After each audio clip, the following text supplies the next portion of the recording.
Hello বন্ধুরা, তে মোর রাজবংশী ভাই বোনরা অনেকদিন ধরে কচ্ছে দিদি রাজবংশী ভাষায় ব্লগ বানা তে মুই তো আজকে চলে আইছু রায়গঞ্জ। হ্যাঁ, যে না গ্রামের বাড়ি, মুই ছোট থেকে যে না মানুষ হইছু তো চলে আইছু।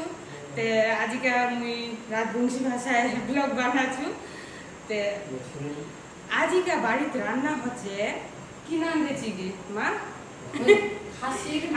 আজকে মোর মা নাম দিয়েছে খাসির মাথা, যেটা মোর খুব ফেভারিট, একদম ভীষণ ভালো লাগেছে খাসির মাথা খাইতে।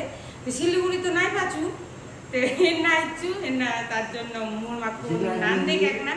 আর ঝিনাই টিনাই সব খাচু, পেলকিও খাচু, কোনো ব্যাপার নাই। যে না যেরকম গ্রামের মতন, শহরে থাকলে শহরের মতন সব জায়গায় সব রকম ভাবে চলবার হবে না, নাই? তে চলো মোর মা আজকে খাসির মাথা নান দিছে, তোমাকে দেখাম। আর এইটা ব্লগ মোর রাজবংশী ভাই বোনদের জন্য, অনেক দিন ধরে তোমরা করছেন দিদি রাজবংশী ভাষায় ব্লগ বানা, তার জন্য। তো চলো মোর মাদের নান দিয়েছে, খালি কালারটা দেখাম খাসির মাথা। চলো বন্ধুরা দেখো কালারটা রংটা কিরকম হয়েছে। এই যে খাসির মাথা নান দিয়েছে, না ভাত বসাই দিছে মোর মা।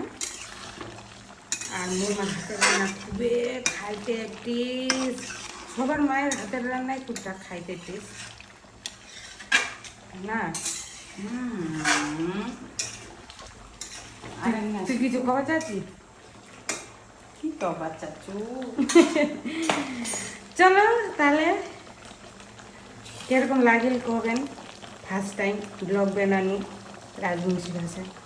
না ভালো লাগিল মা? তো ভালো তো আমার মাতৃভাষা। হ্যাঁ, মাতৃভাষা একটু ভুলা যায়।